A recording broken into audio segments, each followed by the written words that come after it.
جب تم ادب کرو گے تمہیں سب کچھ مل جائے گا۔ اب قرآن کہہ رہا ہے وَلَوْ أَنَّهُمْ إِذْ ظَلَمُوا أَنفُسَهُمْ جَاءُوكَ فَاسْتَغْفَرُوا اللَّهَ، اے محبوب جب یہ آپ کے امتی اپنی جانوں پر ظلم کر بیٹھے، گناہ کر بیٹھے، غلطیاں ان سے ہو جائیں، نافرمانیاں ہو جائیں، ظلم کر بیٹھے اپنی جانوں پر، وَلَوْ أَنَّهُمْ إِذْ ظَلَمُوا أَنفُسَهُمْ جَاءُوكَ، محبوب پھر یہ تیرے پاس آ جائیں، تیرے مدینہ میں آ جائیں، تیری بارگاہ میں آ جائیں، فَاسْتَغْفِرُ اللَّهَ، پھر محبوب تیرے سامنے آ کر یہ کہیں مولا ہمیں بخش دے، ہم سے گناہ ہو گئے، غلطیاں ہو گئی، یہ ہم نے اپنے جانوں پر کر لیا ہے، تو معاف کر دے، تیرے محبوب کے پاس آ گئے ہیں، وَاسْتَغْفَرَ لَهُمْ رَسُولٌ، اور محبوب تو بھی ان کی سفارش کر دے، مولا یہ میرے پاس آ گئے، غلطی مان رہے ہیں، یہ خود شرمندہ ہیں، نادم ہیں اپنے کیے پر، تو انہیں معاف کر دے۔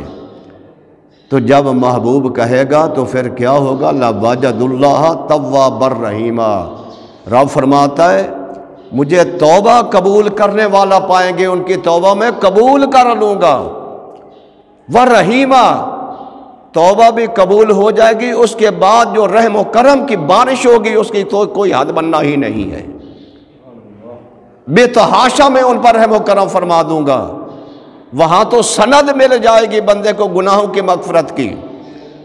وہاں تو ثواب کی سند مل جائے گی، سرٹیفکیٹ مل جائے گا، کیوں؟ میرے محبوب کی بارگاہ میں جو آ گیا ہے۔ خانہ کعبہ شان والا ہے، عزت والا ہے، لیکن جو اللہ کا محبوب کا شہر ہے وہ خدا کو اتنا پسند ہے۔ پھر حضور صلی اللہ علیہ وسلم نے فرمایا میری مسجد نبوی کے اندر جو بندہ 2 رکعت نفل پڑھ لیتا ہے، 2 رکعت نفل، اسے ایک حج اور ایک عمرے کا ثواب مل جاتا ہے۔ اب دیکھیں یہاں حج کرنے سے محنت اتنی کرنی پڑتی ہے، دوڑنا پڑتا ہے، سب کچھ کرنا پڑتا ہے، لیکن حج چاہے قبول ہو نہ قبول ہو،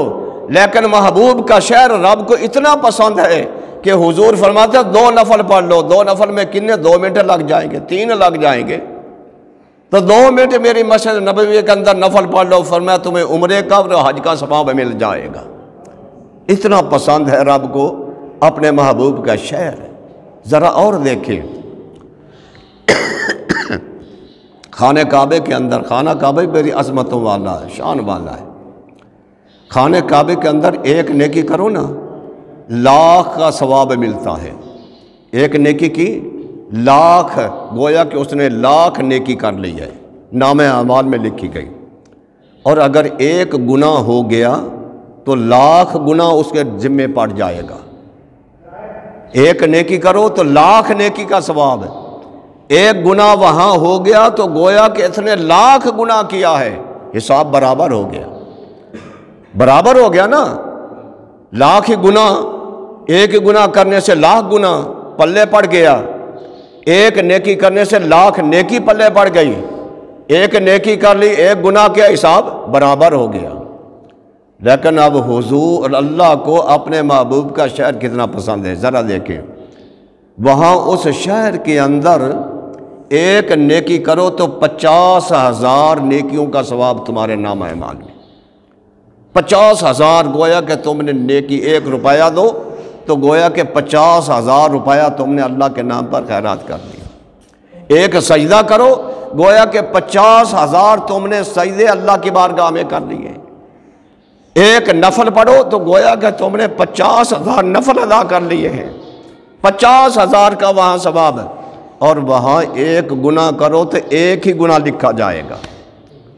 ذرا غور کریں، ایک ہی گناہ، اب کتنی نیکیاں؟ 49,999 نیکیاں بچ گئیں، 49,999 نیکیاں باقی بچ گئیں ایک گناہ کرنے سے، ایک گناہ لکھا جائے گا، لیکن نیکی 50,000 لکھی جائے گی۔ یہ ہے اللہ تعالیٰ کو اپنے محبوب کا شہر جو ہے اتنا پسند ہے، اتنا محبوب ہے۔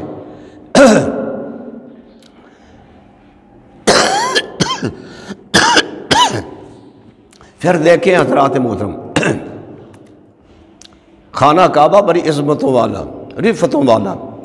لیکن یہ خانہ کعبہ ہے، ہمارے نبی کریم کا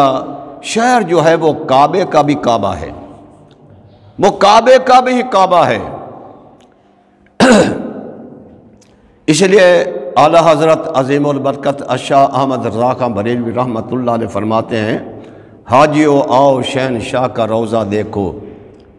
حاجیو آؤ شہنشاہ کا روضہ دیکھو، کعبہ تو دیکھ چکے اب کعبے کا کعبہ دیکھو۔ غور سے سن تو رضا، کعبے سے آتی ہے صدا، میری آنکھوں سے میرے پیارے کا روضہ دیکھو۔ وہ اللہ کا شہر، نبی کا شہر جو خدا کو اتنا محبوب، اتنا پسند ہے۔ پھر حضرات محترم، خانہ کعبہ بیت اللہ ہے، اللہ کا گھر ہے، لیکن اس کو بنایا کس نے؟ فرشتوں نے بنایا، آدم نے بنایا، ابراہیم علیہ السلام نے بنایا، بعد میں قریش نے بنایا، قوم عمالقہ نے بنایا۔ یہ خانہ کعبے کو انہوں نے تعمیر کی، لیکن محبوب کو کس نے بنایا؟ اللہ نے بنایا ہے۔ اب بتاؤ کہ جس کو مخلوق بنا رہی ہو وہ اتنی عظمت والا ہے، اور جس کو رب بنا رہا ہو بنا وہ کتنی عظمت والا ہوگا، وہ کتنی شان والا۔ جسے رب کہے کہ یہ حبیب اللہ میرا حبیب ہے، رسول اللہ جسے کہے یہ میرا رسول ہے، جسے رب کہہ رہا ہو تو بتاؤ وہ کتنی عظمت والا ہوگا۔ اور پھر دیکھیں حضرات محترم، ہمارا نبی مکہ کے اندر تھا تو جبریل امی حضور کی بارگاہ میں آیا کرتے تھے۔ جب حضور مدینہ میں چلے گئے تو وہاں جبریل بھی وہاں قرآن لے کر آتا ہے، قرآن لے کر آتا ہے، اللہ کا کلام وہاں لے کر آتا ہے، اتنی عظمتوں والا ہے۔